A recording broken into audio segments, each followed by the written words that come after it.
हमने क्या कहा कि आर्टिकल 62 कह रहा है, अनुच्छेद 62 कह रहा है कि अगर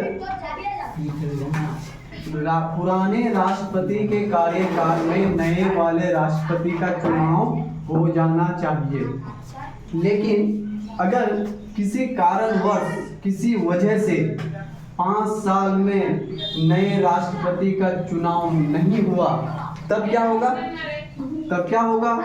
तब आर्टिकल 56 ए सी कहता है कि पुराने राष्ट्रपति का समय काल जहां खत्म होता है, अब वहीं से फिर से वही कंटिन्यू करेगा, वही प्रेसिडेंट रहेगा, वही राष्ट्रपति रहेगा। कब तक? जब तक नए का इलेक्शन नहीं हो जाए, नए का चुनाव नहीं हो जाए।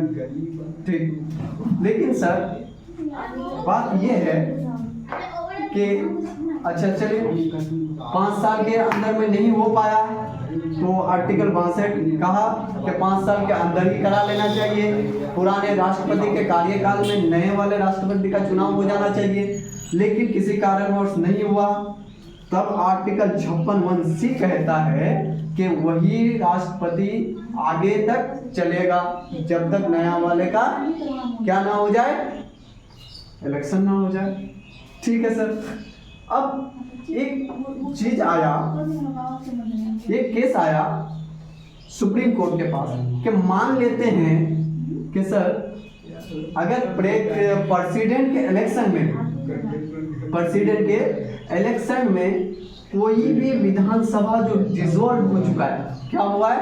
डिसॉल्व मतलब क्या? भंग हो चुका है। जैसे क्या बोले हम कि प्रेसिडेंट के इलेक्शन में दिल्ली और पौंडीचेरी रहता है और साथ साथ सारे राज्य के विधानसभा।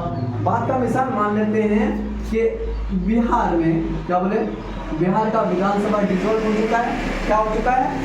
डिसॉल्व हो चुका है, भंग हो चुका है। तो अब क्या प्रेसिडेंट के इलेक्शन को रोक दिया जाए?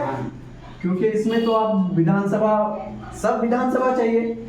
तब सुप्रीम कोर्ट ने एक वर्डिक्ट जारी किया और कहा कि देखिए, अगर किसी भी राज्य का विधानसभा, बढ़िया से सुनिएगा, अगर किसी भी राज्य का विधानसभा डिसॉल्व हो चुका है या भंग हो चुका है, तो उसको उसके हाल में छोड़ दो, लेकिन प्रेसिडेंट का इलेक्शन कराओ, निर्वाचन कराओ, निर्वाचन होना चाहिए, लेकिन उसको साइड कर दो। किसको?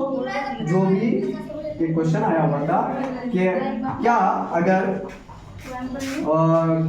बोलते कि कोई भी विधानसभा अगर डिसॉल्व हो चुका है, तो क्या प्रेसिडेंट का इलेक्शन डिले हो सकता है या फिर उसको आगे बढ़ाया जा सकता है? तो बिल्कुल नहीं। तब